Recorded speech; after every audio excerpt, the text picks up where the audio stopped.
जय माता दी। दुर्गा सप्तशती अध्याय 7 और 8।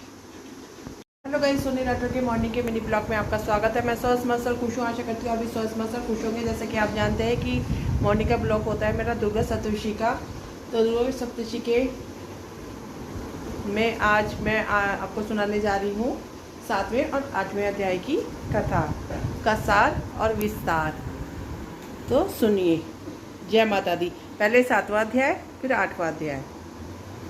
दुर्गा सप्तशती के 7वें अध्याय में चंडमुंड वध में देवी के क्रोध से उत्पन्न काली देवी चंड और मुंड से युद्ध करती है, उन्हें मार डालती है। फिर चंडमुंड के से चंडिका देवी को भेंट करती है, जिससे उन्हें चामुंडा नाम मिला है।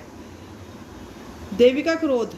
जब चंड और मुंड दैत्य हिमालय की चोटी पर बैठी देवी को देखकर उन पर आक्रमण करते हैं तो देवी क्रोधित हो जाती है और उनका मुख काला पड़ जाता है। काली का प्रकट होना। देवी के क्रोधित माथे से एक भयानक रूप में काली देवी प्रकट होती है, जिनके हाथ में खड्ग होता है।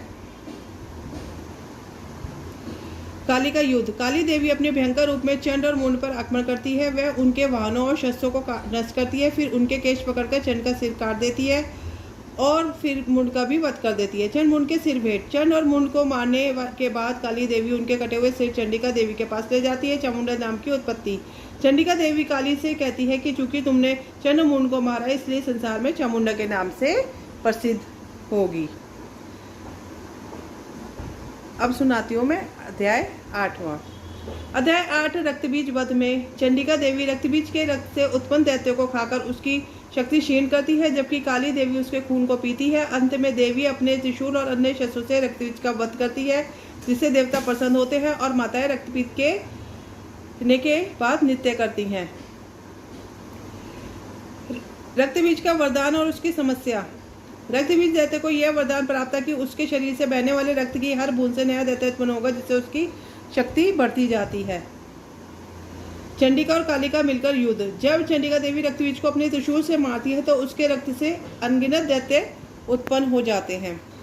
कालिका काम। जब चंडिका देवी काली से कहती है कि वह रक्तबीज के मुख से निकलने वाले सभी रक्त बिंदुओं को अपने मुख में ले ले। शक्ति का क्षीण होना। काली रक्तबीज के पूरे रक्त को पी जाती है, जिससे वह दैत्य रक्तहीन हो जाता है और उसकी शक्ति समाप्त हो जाती है।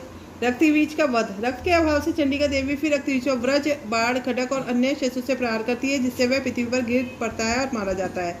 देवता और माताओं की प्रसन्नता। रक्तबीज के मारे जाने पर देवता प्रसन्न होते हैं और सभी माताएं इन्हें और देवताओं को युद्ध करने के दौरान सहायता करने के बाद नृत्य करने लगती है। तो इसी के साथ दुर्गा सप्तशती का 8वां अध्याय भी पूर्ण होता है। जय माता दी। कल हम करेंगे 9वां और 10वां अध्याय, और